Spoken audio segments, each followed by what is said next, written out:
Hey everyone.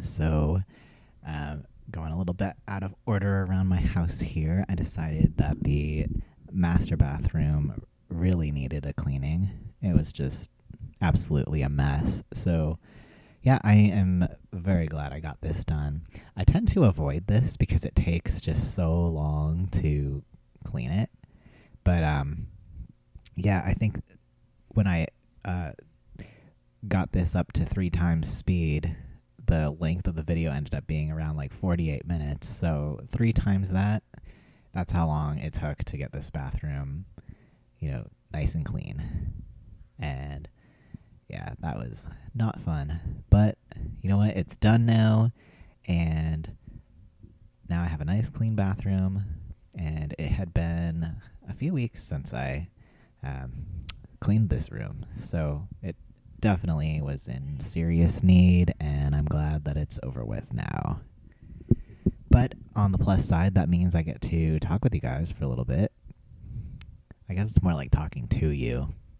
But, hopefully one of these days I'll get some nice commenters and we can talk back and forth. Who knows? Who knows what the future holds? I actually can't say the word future around my daughter or she gets, annoyed. She hates the word future, and since she's obsessed with cats, she makes me say muture instead. So, now every time I go to say the word future, that's what I think of, is just having to change it to muture, and I do a double take in my mind, wait, do I need to change it? Oh, wait, she's not here. I can actually say the word future. I don't know. It's a silly little thing, but it's something small I can do that she likes, and she has an understanding that, in the media she watches and likes, and other people, they're not going to be necessarily bending to her will on that preference, but at least it can be a little more comfortable for her at home, And it's not so hard to do. I can usually remember. Man, that mirror was just filthy. It had... Okay, now sometimes I think I'm the only one who gets all these specks of toothpaste on the mirror. But the thing is, I have to stand over the sink when I'm brushing my teeth because otherwise the toothpaste is going to start dripping out of my mouth and just get everywhere. So if I'm not brushing them by the sink, which is where the mirror is, then... yeah, it's gonna be a mess. I don't know, but I see other people brush their teeth super fast, and you're supposed to take your time doing it. If you got a manual toothbrush like I do, but I don't know. I never hear about people talk about having that problem where the toothpaste is just streaming out of their mouth. Whatever. I don't know, but yeah, I'm happy I get the sink clean. This sink gets dirty so easily. I don't know if it's just based on it being white or what. It just shows dirt really well. But it gets really filthy, and once it's clean, the whole bathroom looks cleaner just with the sink. So if you're doing a quick clean of the bathroom, not some sort of deep clean, always go for the sink. That's what I would do, at least. Is just get the sink clean and the rest will look a little bit better. Can't say that for everyone. Can't guarantee that, but that tends to work for me at least. But, I use some vinegar around the sink and on the sink. And later I'm going to be using the vinegar on the shower. Now the shower is the part that takes the longest to clean. It's just so, I don't know, so time consuming. And then when I get to the floor of the shower, I'm using, an old toothbrush to scrub it. And it just takes forever. I don't know. Yeah, that's a big reason why I avoid cleaning this bathroom. I put it off because it's just so time consuming and boring. I know it wouldn't be so bad if I did it in pieces and maybe kept up with it a little more, maybe a once a week type of thing. But I think also part of it is that the cat's litter box is in here, one of them, since we have to keep her in our room at night. And so she gets like so much hair just all over the place, which is, I guess, what cats do. Not their fault. But yeah. So this bathroom gets pretty dirty, and it just takes a lot of effort. A lot of upkeep for this room. But it's worth it for my kitty. She's a good girl. We keep her separate because she has different dietary needs. So at night when we close up, we can put down her food bowl. And, if she seems like she wants it during the day, if she's hungry and asking for it, we'll put it down for her. But typically it's at night that she's most active anyway. She usually likes to sleep all day. I'm really liking these shorts. My mother-in-law actually ordered these for me. She saw the coral pair I think I've worn in another video, and she said that they were really well made, and I had found that pair at Goodwill for $5. And so she looked up the maker online, which is like Good Threads or something, and ordered me a pair, which was really kind of her. I really appreciate it. So now I've got another pair of shorts. And they're like a nice turquoise. They kind of match the bathroom. I didn't even think about that when I decided to wear these today. But they do match my bathroom walls almost. I'm actually curious how much background noise is going to pick up, because my daughter's watching a movie in the background. Usually I record these when she's not home, but I guess that's probably going to change for the summertime anyway, when that starts. Which, by the time I post this, it will have already started. Anyway, so she wanted some one-on-one time with my husband, so they're getting some bonding time in, which is good. She was really disappointed because the community pool was closed, and she had been really looking forward to swimming, so there are lots of tears with that. It's hard when you're looking forward to something and you're just really, really disappointed. It doesn't work out the way you want to. It's hard, and there's nothing you can do about it on a practical level, even though you want to. Well, that's my snack time. I was talking on the phone earlier to my aunt, and it's funny because I called her in the last bathroom video, and as soon as I started this one, she called me. And I was going to eat my snack before I started filming, but since I was talking on the phone, I was like, well, I might as well just get cleaning and get some stuff done. So I take my snack break, got some seaweed. That seaweed is actually really good.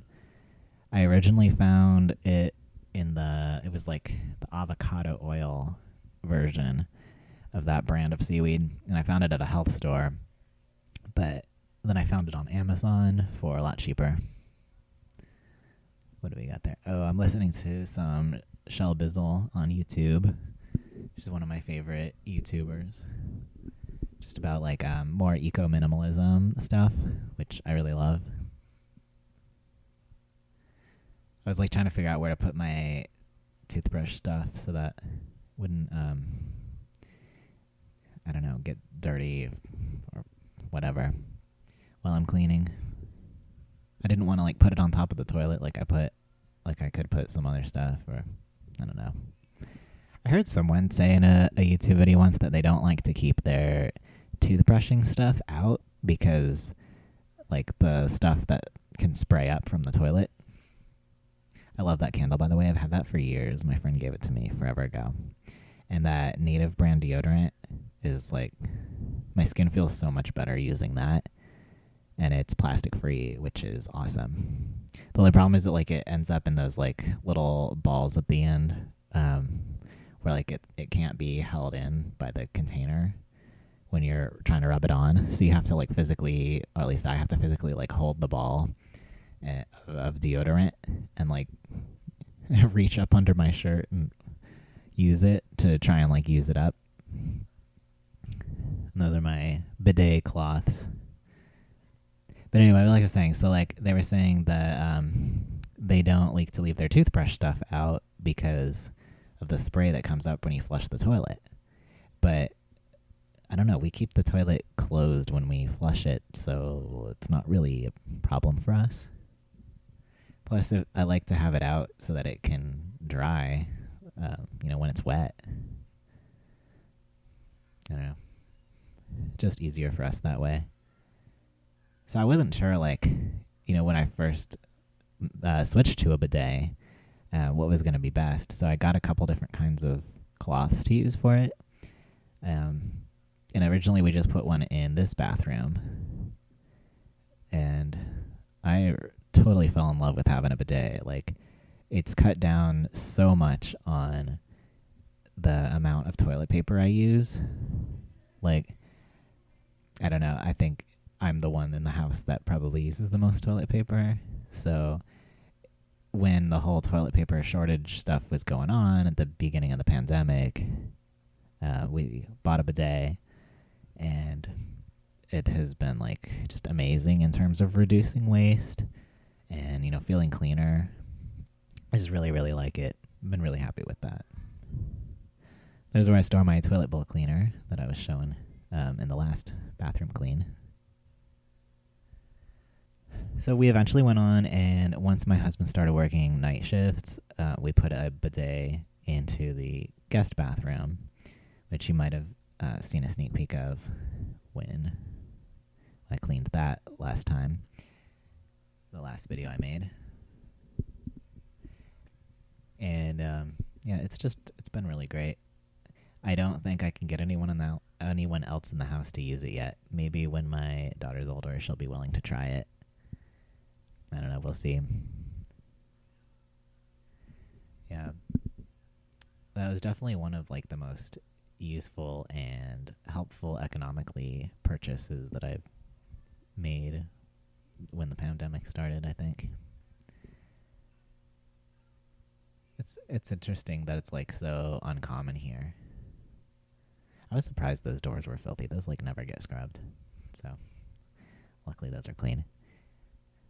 Clean now. But yeah, I wonder why more people won't use a bidet. And now when I go over to someone else's house, I'm I'm at another place, a business or something, and I have to use the restroom. I'm wait, I don't have a bidet. I have to use actual toilet paper. But I'm I have that urge to grab a bidet and use it. I like the hose kind better. I feel like I have more control. And it's got some hard water stuff built up around it, so I'm trying to I'm about to try and get all that off. So that's really on the bidet hose there. But I prefer the hose to the kind that's installed on the seat. I don't know, it just seems I have more control over it and the pressure and the positioning of it. Yeah. I like it. The hose better for sure. The other kind of scares me a little bit, if I'm being totally honest. And I'm glad that the toilet bowl cleaner, it did fizz really well this time. So it, I guess, did last from when I made it last time, which I'm glad. And it gets the toilet pretty clean. So it's a great DIY, more sustainable way of doing it. So I don't know if you can see there. I'll show it a little better at the end of the video. But I painted this kraken destroying a ship based on a picture I saw on Pinterest a long time ago. And I have that in the corner there. And that was really fun to paint. I love that thing. I'm feeling pretty accomplished today, too. Because other than getting this video done and getting the audio done for it as well, all in the same day. Very happy with that. But I also finally finished writing the Cosmos and Shockwave scenes for my Transformers Big Bang fic. There's definitely not enough content of the two of them together. I guess they're a rare pair, or whatever you call it. And I don't know why I'm trying to sound like I don't know when I know very well it's called a rare pair. Anyway, so now I'm going to be getting to move on to the next part of my story, which, I don't usually write an outline for a story, so that's been kind of neat, just being able to focus on, this pairing because it's a certain mood. So now I can kind of switch moods and go to the other pairing that's going to be in the story and write all the scenes for them. And it's a 12 chapter fic, so I think it's going to turn out good. And the other pairing that I'm going to write is going to be Starscream and Optimus, which is just a really fun pairing to write. I don't know. Like, if you think of the G1 ones getting together, like that's pretty fun, and you can play a lot with that. I'm doing more of the, like, Transformers Prime verse where it's more serious. That whole series is a lot more serious. That was actually the first Transformers series I watched. Was my husband got me into it, and he was like, "Oh, let's watch Transformers Prime. I've heard good things about it."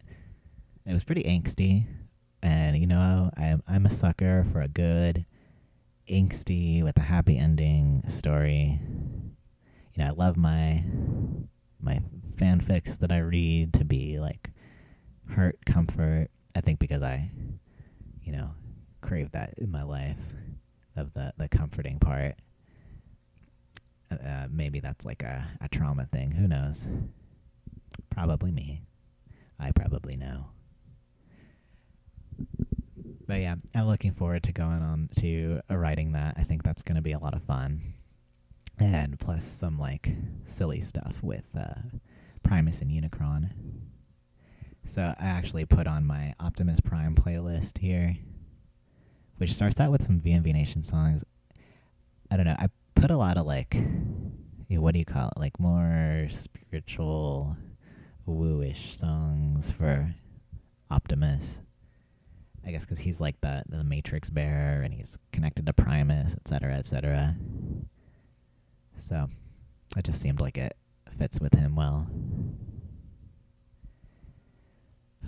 But I also end up playing my Tarantulas and Prowl playlist, which is just full of like the most toxic relationship songs I can find.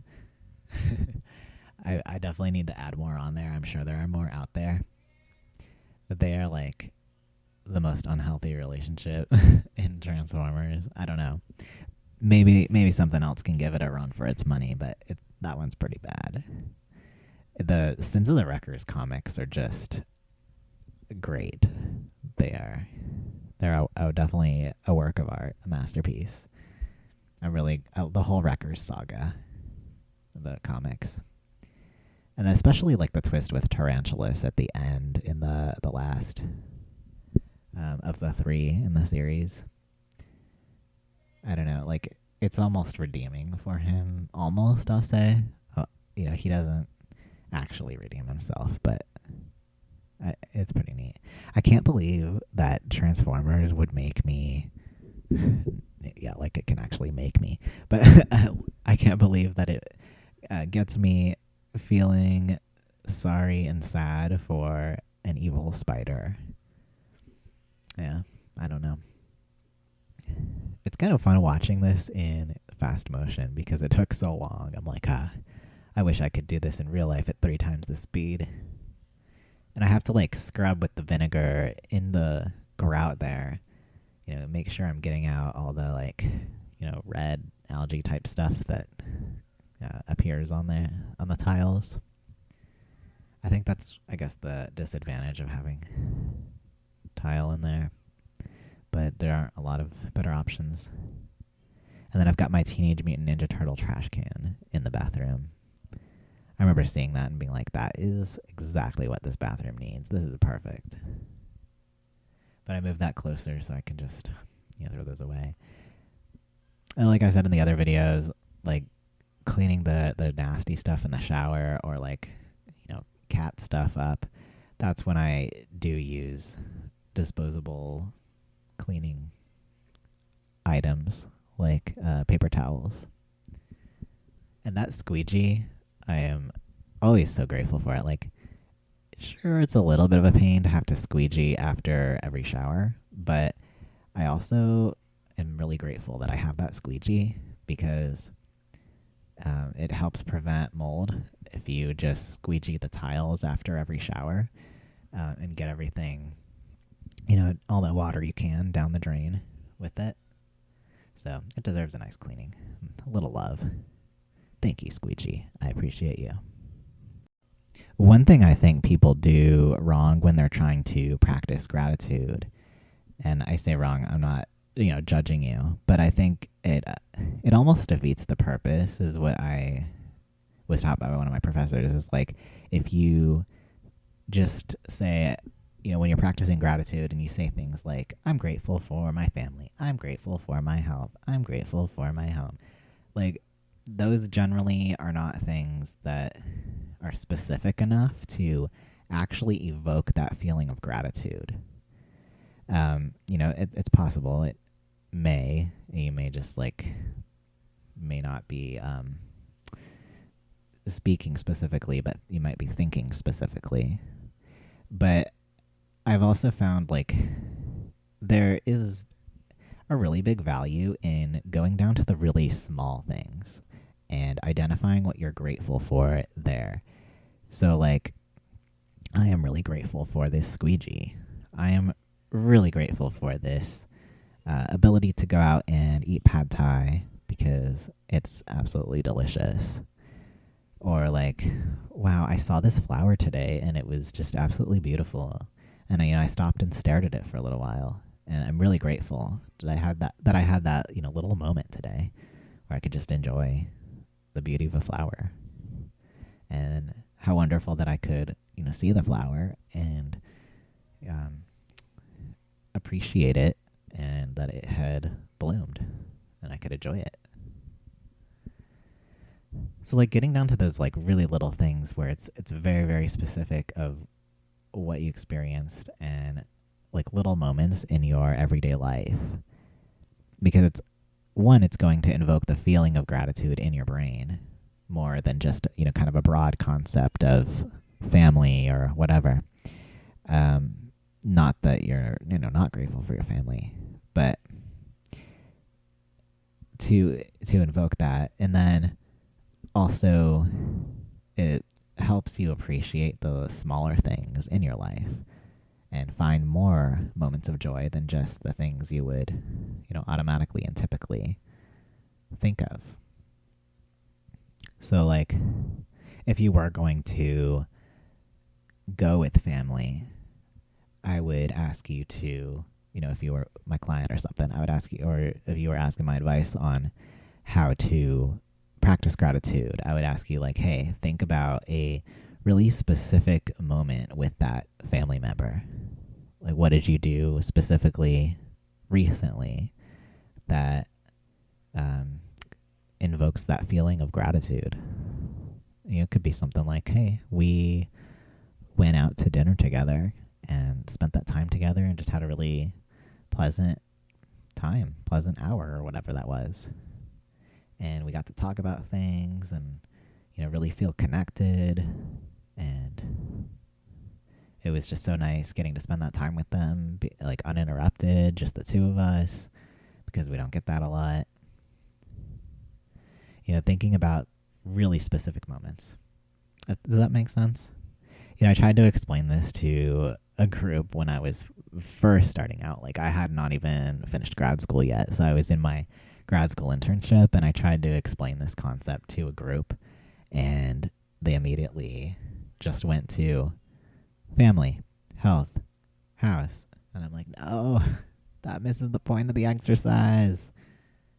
But you learn, and hopefully I am better at explaining this concept now, especially, after my years of experience and, getting to talk to you guys kind of uninterrupted, without a huge limit on the time. This bathroom, especially the shower, just takes so long. Sorry I keep saying that, but yeah. It's quite a beast. As I'm trying to get in every little nook and cranny. So I got all the sides of the shower there, the 3 sides, and now I'm working on the doors, because those get pretty gross. And then later I take a toothbrush to get in between the doors at the bottom, because stuff collects in there. And that always kind of bugs me that it the doors don't evenly spread apart. There's no way to like actually reach every little cranny easily. What am I listening? Oh, I'm listening to Queen Bicycle Race on my Optimus list because Optimus is totally bi. Come on. We all know this. I don't even like try to tackle that bathroom closet today because I spent so long just cleaning the shower that my daughter was already home from school, and I'm like, okay, by the end of this video, I'm like, okay, my daughter's home from school. All I have left are the floors, so I'm saving that closet for another day, and that's probably better for all of us that way. I was thinking how I will have to take out like any of the stuff that has our names on it, like prescription medications and stuff, which is also the reason I didn't go in that lower bathroom cupboard. Because I had some things with our names on it in there. And I think other than that, it should be a good video. I try to keep it organized in there, but it doesn't look pretty right now. It always tends to get like messed up and stuff. And then I'll probably take out anything from the video that's like related to my being trans and those medications and stuff, just for privacy's sake. I don't really like to share about that much. Oh, so here's where I'm like using a toothbrush and scrubbing the inside of the shower. No, I'm not at that toothbrush stage yet. I'm still using the paper towels. And it was like getting really nasty. I was like relieved that I was cleaning it and getting it up. Trying to practice some gratitude, like, hey, at least I am able to clean this up and get it looking nice. You can use gratitude anytime, even on things you normally do not enjoy, like mundane tasks. Just being appreciative that you can at least get it done and then have a nice clean bathroom afterward, or a nice clean space afterward. That makes it a little bit better. And then it's also like a good excuse to just kind of think to yourself about things, process things, and listen to music you like, or maybe a podcast you like. So there are some upsides to it. It doesn't always have to be dull. If only I could pass that lesson on to my daughter, because she despises cleaning and she has no interest in like putting on some music and getting her cleaning done. We did clean up her room though the other day, and it's looking a lot better in there, a lot more organized.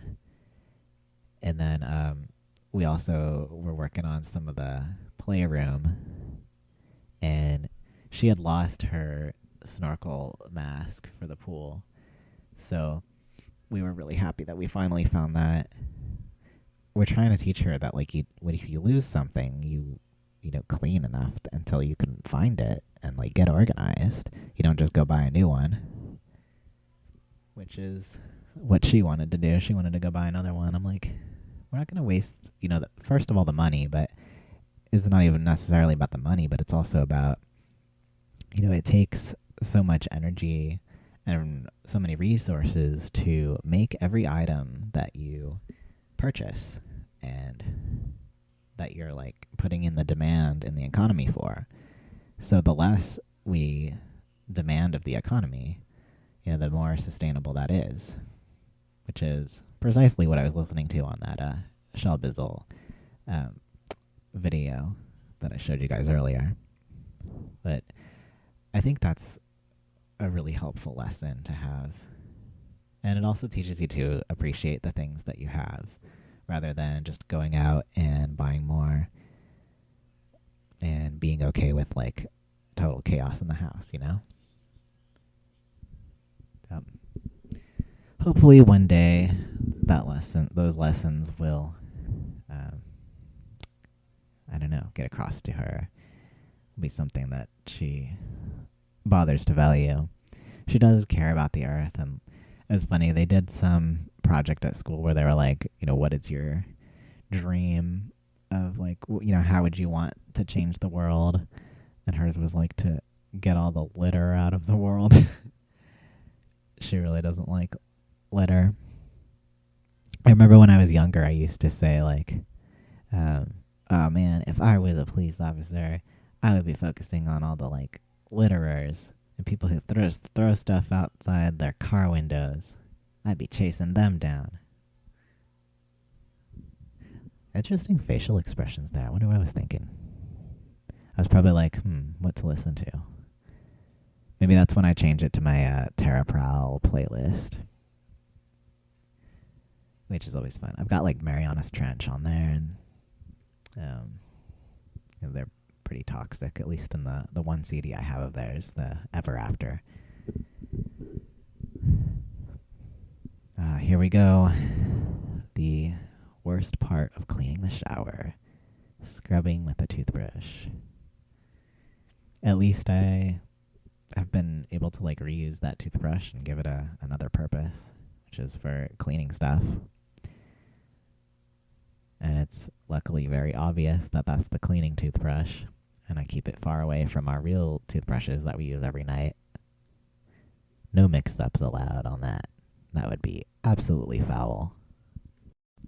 So I used to use bleach on the shower to clean up anything that was starting to grow in there. And I ended up switching to vinegar because I read that kills things too, just as well, and it's a lot less harsh of a chemical.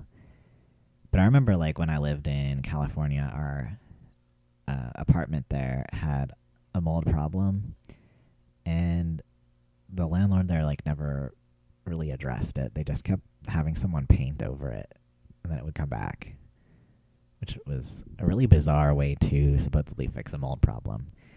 And I don't know. We were pretty young, so we didn't really think about complaining more about it.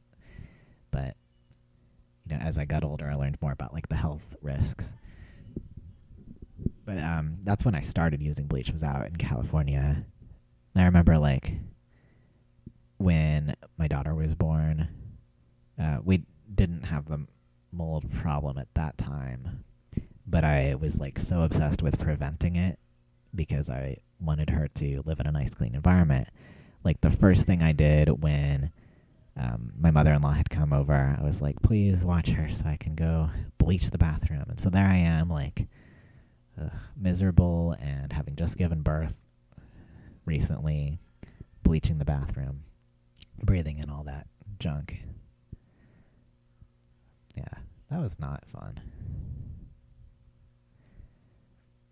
I'm always amazed like how much cleaner that tile looks after I scrub it with a toothbrush. It's always such a relief.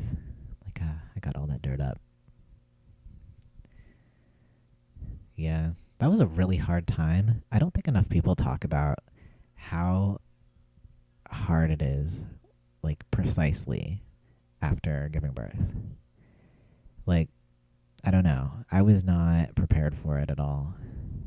My hand is starting to hurt already there. Like, I knew some of it. I knew what people said of, like, oh, you're going to be tired all the time, blah, blah, blah. But the worst part absolutely was the, like, I don't know. The doctors I had at that time were just totally misinforming me on basic care of my child. And then they were also, like, really condescending about it. And I remember, like, I couldn't breastfeed, and so I was like just sitting in the parking lot, like crying to myself before driving home with my daughter after like a lactation class, because they made me feel like it was my fault, and just like the way that they were so condescending and like, oh, you should be able to do this. What's wrong with you? They didn't use those exact words, but I could definitely like pick up on that in the way that they were talking to me. And I don't think I was, making that up. And then I finally got an actual doctor that told me how to do things the right way in terms of like feeding. And they were like, yeah, don't follow what all these other doctors and nurses have been telling you to like only feed a X amount. and then et cetera, et cetera. Like, just feed your baby whatever she needs. And everything was so much better after that. Like, I am eternally grateful for her getting me out from that madness, because we were all miserable. And I was really, worried. And they were blaming me for it when I was trying to follow their advice. So there was that. And then I was also just so sleep deprived and exhausted all the time, taking care of, my daughter's baby. And I think I lived off of like Ensure and sandwiches like that I could slap together really fast. I know my sister came in, made us a breakfast one day, and I was so grateful for that because I was starving. I also had hyperemesis when I was pregnant, and I ended up like losing 20 pounds while I was pregnant, which was just really like scary. I thought I was definitely going to die at that point, and I had some pretty bad PTSD from that going on after the birth as well.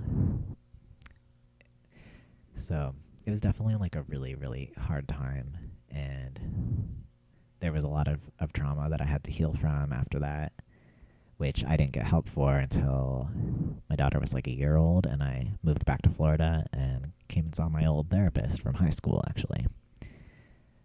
And that was so helpful to like finally have that validation, like, wow, you were suffering and people treated you like you should have been fine.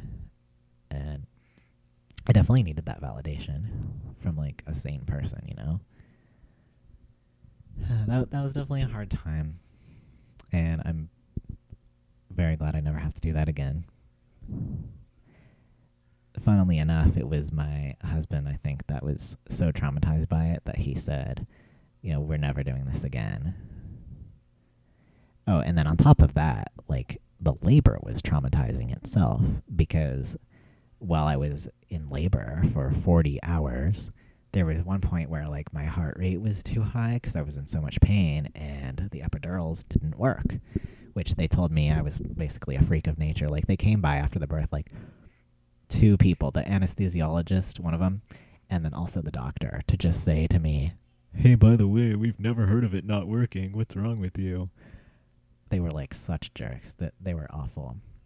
And anyway, so when my heart rate was super high because I was in really bad pain and they weren't able to do anything about it, the doctor started yelling at me, saying that I better get my heart rate under control because it was going to kill me and the baby. And obviously, being yelled at doesn't really make your heart rate go down. Actually makes it go up even more. You would have thought he would have known that. My husband says he thinks that doctor might have been drunk or something. I don't know. I don't know if that's true. I don't really know a lot about what that looks like. I'm fortunate enough that I haven't had to be around a lot of drunk people. But yeah. So when the doctor started yelling at me, my husband luckily was there to say, like, I don't think this is helping. And then the guy shut up and stopped. But I just couldn't believe, like, throughout the whole process, I was subject to a lot of mistreatment. I had this pregnancy advisor while I was pregnant, too, and she didn't believe me that I had hyperemesis.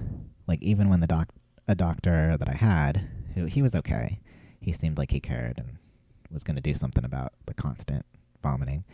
But, like, she didn't believe me I had hyperemesis, and she was just doubting me the whole way through. I'd say something like, oh, I kept down maybe half of a granola bar today for, like, an hour, and then that was all I was able to keep down all day. And she would say, like, and I think there was some fat phobia with it, because I had started out the pregnancy kind of a bigger person. But she was like, oh, you don't need to eat that much each day. I was like, are you serious? Like, even then, I knew that was wrong. So, and then, like, when I finally was on a bunch of medication, I was able to usually keep food down and starting to gain weight finally. And I was, like, in my 3rd trimester, and she didn't believe I could still be sick. So the most satisfying moment of that pregnancy was definitely vomiting right in front of her. And she like freaked out. We were in this room and she like turned on all the fans and she's like, "Do you need to go? Do you need to go?" I'm like, "I have been doing this for like 30 something weeks." Like almost 30 weeks. Cuz I think I started the hyperemesis around 10 weeks, I want to say. Yeah, so it would have been like 20 to 30 weeks that I had been vomiting by that point, because I can't remember the exact date that I threw up. But that was so satisfying that she finally like backed down and believed me that I was constantly sick. I also kind of liked that they kind of tricked me into going to this like geneticist, whatever you want to call the person that does that. They were like, "Oh, this is just a standard thing that happens. You go get genetic testing for your baby." And so I dragged myself there, vomiting, of course, in the parking lot, vomiting right before I got in the car, vomiting as soon as I got into the office. And they were explaining the genetic testing procedure to me, and I vomited, of course, right in front of them. And she was like, "Oh no, do you need me to explain that again?" I found out this is not like the standard thing to do during pregnancy. I think they wanted to do some sort of like autism testing or whatever. Some sort of eugenicist BS. Anyway, so I was like, "No, I took my finals like this," because I had just had my last semester of college and graduated right when the hyperemesis was starting. I was like, "No, I took my finals like this." And she's like, "Oh," like you could see she was starting to look sad for me. And so I went like, "I got 100 on all of them." And that was another satisfying moment of the pregnancy. But that was great, actually. Like, I took my finals. I went into my astrobiology final. I remember this very clearly. I dragged the trash can over to my desk, and I just took the test. I vomited, I took the test, and then I went and vomited some more. Back in the day, the things I used to do. But it was a really isolating period of my life. People kept telling me that I should be fine. People kept kind of shaming me for it, of like, "What's wrong with you?" And I think the only thing that really got me through surviving, emotionally, psychologically, was I joined HER, the HER forums for hyperemesis. And there was a person who commented there who said, "I think of this as me and the baby as a team." And I just kept repeating that to myself for the whole pregnancy. Like, we're a team. We can make it through this. We're not going to die. Once I finally realized I might not die. We're a team. We can make it through this. We can do this. And I think that was what saved me. Like, I was able to bond more with my child, seeing us as a team, against this hyperemesis. Not that it was something that she was doing to me, but that we could get through together. I remember I told my dad later on, many years later, like how when I was pregnant, it was so isolating, and then I thought I was going to die. And he was like, "Wow, I didn't realize it was that bad." That was the thing, like nobody seemed to realize how bad it was. I think, other than my husband, he did seem to realize it. And I think probably the most helpful thing he did during all that was like he would, there were a lot of times where like even just light set off my vomiting and nausea. And so he would read books to me. We read a lot of books. Well, he read a lot of books to me while I was just like lying in bed most of the day. Just trying to survive and keep down any morsel of food that I could. I still get kind of emotional talking about it. Like, it was a really hard time, and I think especially as a trans guy, it's really hard to find people to talk to about it. And I try in like some ways in like posts occasionally where I talk about it, maybe on Facebook or something. But it helps to just be able to share that story, especially like every so often, to just be able to share that story. And I don't know, like I can't find anyone in real life that wants to talk about it that has been through like something similar. Although I did find one person that has been through like similar misinformation issues with nurses and stuff. And so that was really validating to hear that, because I had a lot of shame around that in the past. So it's been an interesting time cleaning the bathroom with you guys. We're getting close to the end here. Finally got the floor really nice, which it definitely needed help. And you don't really get to see this on camera because I was worried about water damage, but I went and sprayed down the shower tiles with the water just to kind of get any vinegar residue off. I didn't want to risk any sort of like damage to the tiles by having it sit there for too long. So I just go and rinse that off, and after that I start cleaning up and putting the bathroom back together. I will say that, like, I think the value in talking about the trauma around pregnancy and, like, the scary things that can happen is it reduces the stigma, and it also helps people see, like, how serious it is to have to go through a pregnancy. Like, a lot of people say, oh, it's natural, it's normal, it's something people do every day. Like, they don't realize the big risks that come with it. And I think that's really important to acknowledge, that when someone is pregnant, they're taking a really big risk with their body, especially if they've never done it before. They don't know how it's going to affect them. And so people who can get pregnant are really at a big risk, if they don't have the proper care and medical interventions that they need. And even if they do have that, there's still a big risk. It's a really scary thing, and a lot of things can happen. And we should take it more seriously as a society. It can be really wonderful for some people, and that's fine. But that is not the universal experience. And people should kind of know those things going into it. I think that that's an important thing. And plus, people would take it more seriously. So here is my finished bathroom. Feels kind of weird to be switching to that as a topic from something kind of serious. But I'm glad that it turned out this way, and I think this was a valuable conversation to have. All right, thanks, everybody. Bye.